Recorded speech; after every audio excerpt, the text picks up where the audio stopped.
नमस्कार दोस्तों, आपने कुछ दिन पहले ही इस लेज़र वेपन को चाइना के परेड में देखा होगा और ये पूरी दुनिया में चर्चा का विषय था।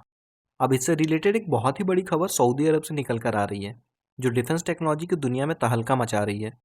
चीन का लेटेस्ट लेज़र हथियार स्काई शील्ड, जिसे दुनिया के सबसे advance anti drone defence system के रूप में पेश किया गया था, वो सऊदी अरब के रेगिस्तानी इलाकों में पूरी तरह से फेल हो गया है।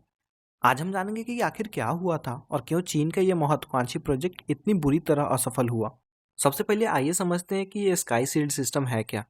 तो China electronics technology group corporation यानी सीईटीसी द्वारा बनाया गया यह सिस्टम एक integrated anti drone defence system है, जो कई अलग तरह के कंपोनेंट से मिलकर बना है।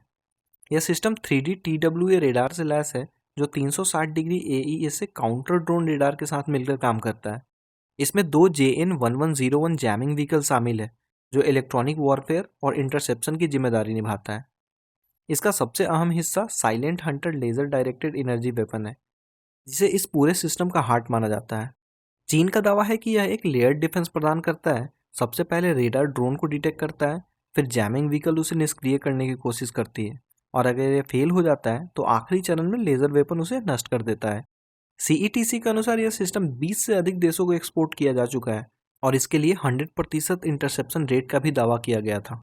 अब सवाल यह है कि सऊदी अरब ने इस सिस्टम को क्यों खरीदा। तो सऊदी अरब पिछले कुछ सालों से ड्रोन अटैक्स का सामना कर रहा है। सबसे बड़ा हमला 2019 में अबकैक और कुरैश ऑयल फैसिलिटीज पर हुआ था, जिसने पूरी दुनिया को हिलाकर रख दिया था। इसके बाद भी कई बार एयरपोर्ट्स और एनर्जी इंफ्रास्ट्रक्चर पर ड्रोन अटैक्स हुए हैं। सऊदी अरब के पास अमेरिकी पैट्रियोट मिसाइल सिस्टम है, लेकिन हर ड्रोन को मार गिराने के लिए इतनी महंगी इंटरसेप्टर मिसाइल का इस्तेमाल करना इकोनॉमी वाइबल नहीं है। चाइनीज स्काई शील्ड सिस्टम एक कॉस्ट इफेक्टिव सॉल्यूशन लग रहा था, क्योंकि लेजर वेपन की ऑपरेटिंग कॉस्ट बहुत कम होती है। एक लेजर शॉट की कॉस्ट कुछ डॉलर्स में आती है, जबकि एक पैट्रियट मिसाइल की कॉस्ट हजारों डॉलर्स में होती है। इसीलिए सऊदी अरब ने अपने वाइटल ऑयल फैसिलिटीज और एक्सपेंसिव डिफेंस एसेट्स को प्रोटेक्ट करने के लिए इसे खरीदा था। लेकिन जब यह सिस्टम सऊदी अरब के हार्श डेजर्ट इन्वायरमेंट में तैनात किया गया, तो इसकी असली परीक्षा हुई। दोस्तों, रिपोर्ट्स के अनुसार फॉर्मर सऊदी ऑफिसर ने बताया कि कंट्रोल ट्रायल्स में जो परफॉर्मेंस दिखाई गई थी, वो रियल कंडीशन में बिल्कुल अलग थी। सबसे बड़ी समस्या साइलेंट हंटर लेजर के साथ ही आई थी। रेगिस्तानी माहौल में डस्ट और सैंडस्टॉर्म ने ऑप्टिकल ट्रैकिंग को डिस्टर्ब कर दिया था। लेजर बीम भी कमजोर हो गई थी और ऑप्टिक्स पर वियर एंड टियर हुआ। सबसे बुरी बात यह थी कि हाई टेम्परेचर की वजह से सिस्टम को अपनी ज़्यादातर एनर्जी कूलिंग में लगानी पड़ रही थी। फायरिंग की तो अब बात ही मत करिए। सबसे शर्मनाक बात यह थी कि एक छोटे से ड्रोन को डिस्ट्रॉय करने के लिए 15 से 30 मिनट तक कंटिन्यूसली लेजर टारगेटिंग की जरूरत पड़ रही थी। ये बहुत ज़्यादा टाइम है, क्योंकि मॉडर्न वॉरफेयर में थ्रेट्स बहुत फास्ट मूविंग होते हैं। इसके अलावा लेजर वेपन को लॉन्ग अनऑब्स्ट्रक्टेड साइट लाइन्स की जरूरत होती है, जो सऊदी टेरेन में हमेशा अवेलेबल नहीं होता। इन सभी लिमिटेशंस की वजह से यह सिस्टम प्रैक्टिकली यूजलेस साबित हुआ है।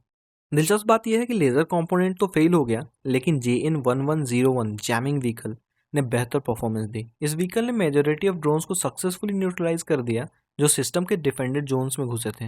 यह दिखाता है कि हार्श कंडीशन में इलेक्ट्रॉनिक वॉरफेयर टेक्नोलॉजी अभी भी डायरेक्टेड एनर्जी वेपन से ज़्यादा रिलायबल है। इस फेलियर के बाद सऊदी अरब ने चाइना से डिमांड की है कि स्काई शील्ड को डिजर्ट कंडीशन के लिए अडेप्ट किया जाए, लेकिन अभी तक कोई सिग्निफिकेंट इंप्रूवमेंट नहीं आई है। इससे चाइना की डिफेंस एक्सपोर्ट रेपुटेशन को काफ़ी नुकसान पहुंचा है, जो अपने वेपन सिस्टम को ग्लोबली मार्केट करने की कोशिश कर रहा है। दोस्तों, यह इंसिडेंट दिखाता है कि एडवांस टेक्नोलॉजीज को कंट्रोल्ड लैब कंडीशन से रियल बैटलफील्ड कंडीशन में ट्रांसफर करना कितना चैलेंजिंग होता है। इन्वायरमेंटल फैक्टर्स जैसे डस्ट, हीट, टेरेन की प्रॉपर टेस्टिंग के बिना कोई भी वेपन सिस्टम फेल हो सकता है। इस घटना के कई ग्लोबल इम्प्लीकेशंस हैं। पहला यह है कि डायरेक्ट एनर्जी वेपन्स अभी भी एक्सपेरिमेंटल स्टेज में है और इसे रियल कॉम्बैट में डिप्लॉय करने से पहले एक्सटेंसिव टेस्टिंग की ज़रूरत है।